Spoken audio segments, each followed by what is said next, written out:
ఓం శాంతి. Advance జన్మ 29/7/2010 మోహిని బెహన్ ద్వారా సందేశం. అడ్వాన్స్ జన్మ అనగా సత్యయుగంలో మొట్టమొదట వచ్చే ఆత్మల జన్మ.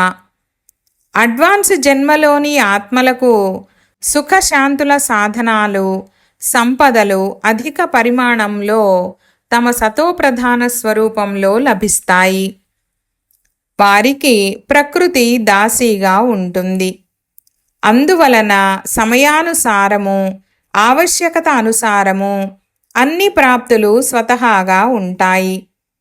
కనుక వాటి కొరకు వారు సంకల్పం చేసే అవసరం కూడా ఉండదు. కనుకనే దేవతలను ఇచ్ఛామాత్రం అవిద్య అని అంటారు.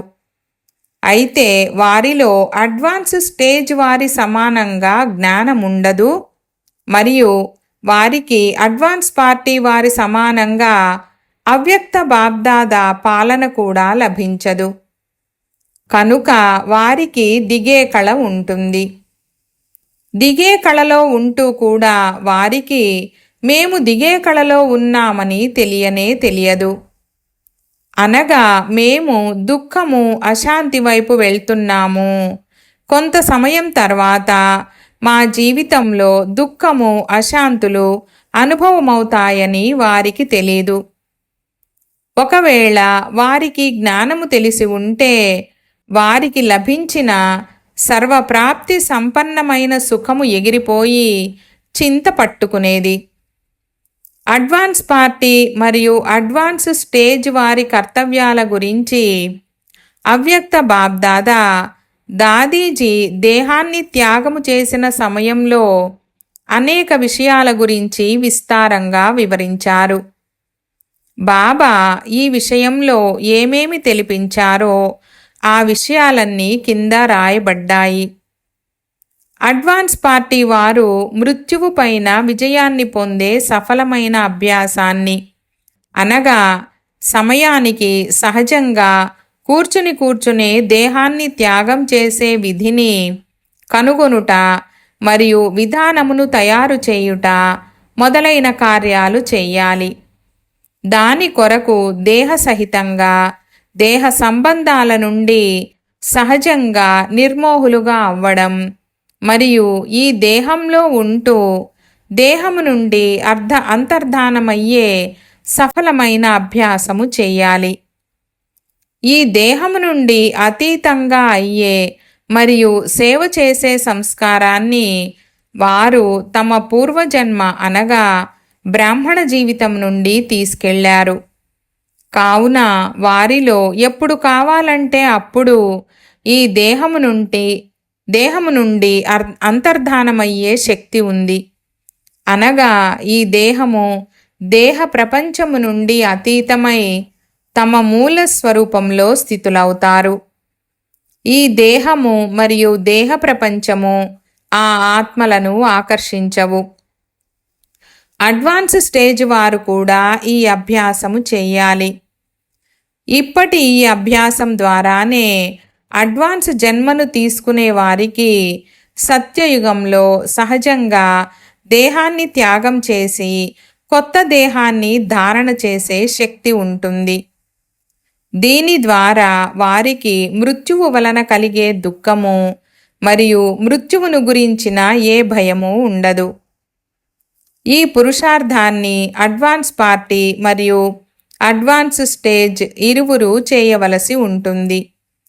కానీ అడ్వాన్స్ పార్టీ వారు స్వాభావిక రూపంలో చేస్తారు. అడ్వాన్స్ స్టేజ్ వారు తెలుసుకొని చేస్తారు. అనగా వారి బుద్ధిలో ఈ మొత్తం జ్ఞానమంతా ఉంటుంది. దీది అన్నారు, బాబా అకస్మాత్తుగా జరిగే విషయం గురించి చెప్పేవారు.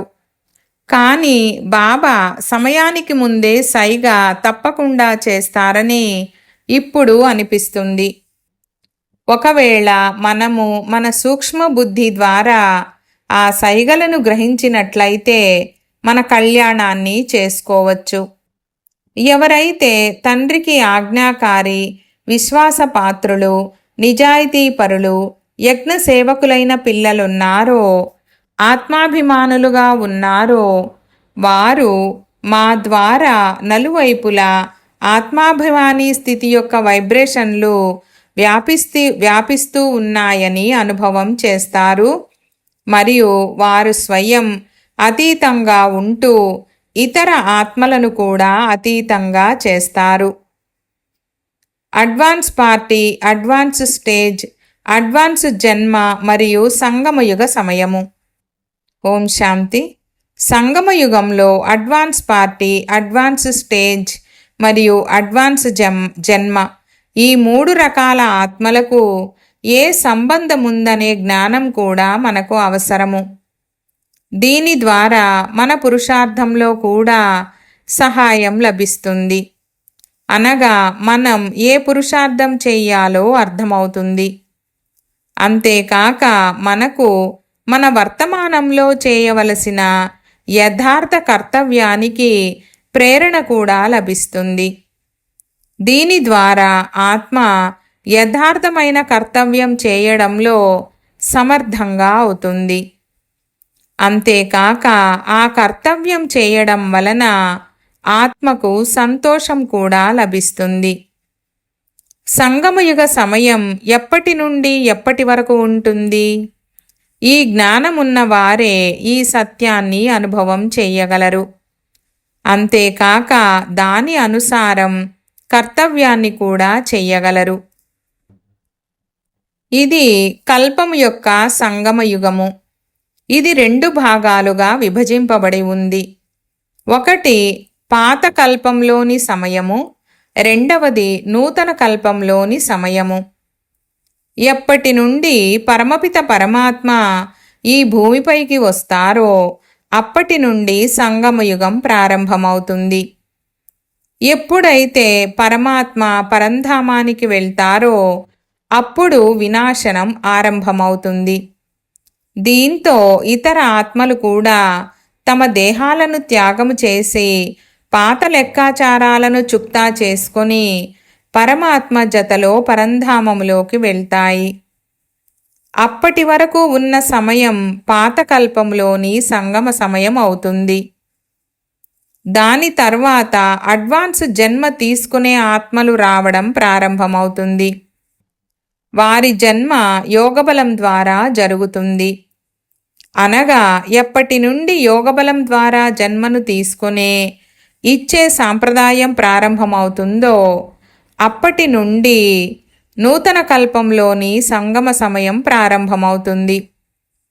ఆ సమయము లక్ష్మీనారాయణులు సింహాసనాధికారులుగా అయ్యేంత వరకు నడుస్తుంది. ఎందుకనగా అడ్వాన్స్ జన్మ తీసుకునే ఆత్మలకు జన్మనిచ్చి వారి పాలన చేసే అడ్వాన్స్ పార్టీ ఆత్మలు తమ పాతకల్పానికి చెందినవారుగానే ఉంటారు. ఎందుకనగా వారి జన్మ భోగబలం ద్వారానే జరుగుతుంది. కానీ నూతన కల్పములోని సంగమ సమయము పాతకల్పంలోని సంగమ సమయము కన్నా చాలా తక్కువగా ఉంటుంది. అనగా 25-30 సంవత్సరాలు మాత్రమే ఉంటుంది. విశ్వనాటకానికి అంటుకట్టే జ్ఞానము మరియు సంగమయుగములోని సమయము చాలా మహత్వపూర్ణమైనది మరియు చాలా ఆనందమయమైనది. దీని వాస్తవికతను ఎవరైతే తెలుసుకుంటారో, దానిని గురించి ఆలోచిస్తారో వారు దీని పరమానందాన్ని అనుభవం చేస్తారు. ఈ సంగమయుగంలోని సుఖమును అతీంద్రియ సుఖమని అంటారు. ఈ సంగమయుగంలో మాత్రమే ఆనందానుభూతి కలుగుతుంది, నూతన ప్రపంచంలో కాదు. అనగా నూతన ప్రపంచంలో సుఖ సాధనాలు అధిక శాతంలో ఉంటాయి. వాటి ద్వారా ఆత్మలు సుఖంగా ఉంటారు. కానీ అక్కడ ఆనందముండదు. వారి ఆ సుఖము కూడా దిగే కళకు చెందినదిగా ఉంటుంది. అతీంద్రియ సుఖమనగా ఆనందము, ఎక్కే కళకు చెందిన సుఖము. అడ్వాన్స్ పార్టీలోని ఆత్మలు అడ్వాన్స్ స్టేజ్ అనగా బ్రాహ్మణ జీవితంలోని వారికి మరియు అడ్వాన్స్ జన్మ అనగా సత్యయుగంలో మొట్టమొదటి జన్మ తీసుకునే వారికి మధ్యలో ఒక వారధి వంటివారు. కావున అడ్వాన్స్ పార్టీలో ఇరువురి గుణాలు, ధర్మాలు, సంస్కారాలు ఉంటాయి. అనగా వారిలో సంగమయుగంలోని సంస్కారాలు ఉంటాయి, సత్యయుగ జీవితంలోని సంస్కారాలు కూడా ఉంటాయి. అవ్యక్త బాబ్దాదా కూడా అన్నారు, వారు సేవా సంస్కారాలను తీసుకువెళ్లారు కనుక వారు సేవలోనే బిజీగా ఉంటారు. వారి పాలన కూడా అవ్యక్త బాబ్దాదా అనగా అవ్యక్త బ్రహ్మ బాబా ద్వారానే జరుగుతుంది. అంతేకాక బ్రాహ్మణాత్మల వృత్తి మరియు వైబ్రేషన్ల ద్వారా కూడా వారికి సహాయం లభిస్తుంది. కానీ ఇక్కడ ఆలోచించవలసిన విషయం ఏమిటంటే, ఈ ప్రక్రియ వినాశన సమయం వరకు మాత్రమే నడుస్తుంది. తర్వాత వారు మొత్తం కార్యాన్ని తమ ఆత్మిక శక్తి ఆధారంగా చేస్తారు. వారి ద్వారా బ్రాహ్మణ జీవిత కర్తవ్యము అనగా విశ్వ నవనిర్మాణము చేసే సేవ కూడా జరుగుతూనే ఉంటుంది. అనగా వారి ద్వారా నూతన విశ్వ నవనిర్మాణ కర్తవ్యం కూడా జరుగుతుంది. వారి జన్మ ఏ పరివారంలో జరిగిందో ఆ పరివారము మంచి సంస్కారాలు కలిగి ఆర్థిక దృష్టితో కూడా సంపన్నంగానే ఉంటుంది. ఈ విషయం గురించి పరమాత్మ మనకు సాకారం ద్వారా కూడా జ్ఞానమిచ్చారు. అవ్యక్త బాబ్దాదా కూడా ఇలా చెప్పారు, వారి జన్మ తప్పకుండా అటువంటి సంపన్న మరియు శ్రేష్ఠ సంస్కారాలు కలిగిన పరివారంలోనే జరుగుతుంది. దాది ప్రకాశమణి దేహాన్ని త్యాగం చేసిన సమయంలో కూడా బాబ్దాదా ఇటువంటి సందేశాన్నే ఇచ్చారు. మరలా బాబా అన్నారు, మీరైతే పిల్లల సేవ కోసం అడ్వాన్స్ పార్టీలోకి వెళ్ళారు. ఎందుకనగా మీ రాజ్యంలో ఏ పిల్లల జన్మ జరిగేది ఉందో అది పవిత్ర జన్మ అవుతుంది. నూతన రాజ్యంలో జన్మ తీసుకునే పిల్లలెవరైతే ఉన్నారో వారి కోసం మీరు మరియు నా మహారథి పిల్లలే నిమిత్తంగా అవుతారు. ఏ విధంగా యజ్ఞ స్థాపనలో మహారథులు నిమిత్తంగా అయ్యారో అదేవిధంగా ఈ యోగబలం ద్వారా జన్మను ఇచ్చేందులో కూడా అటువంటి యోగయుక్తులైన పిల్లలే నిమిత్తంగా అవుతారు. అందుకే పిల్లలైన మీరు ఈ పాత్రను అభినయించవలసి వచ్చింది. కావున బాబా ఈరోజు ఈ రహస్యాన్ని ఓపెన్ చేశారు. ఓం శాంతి.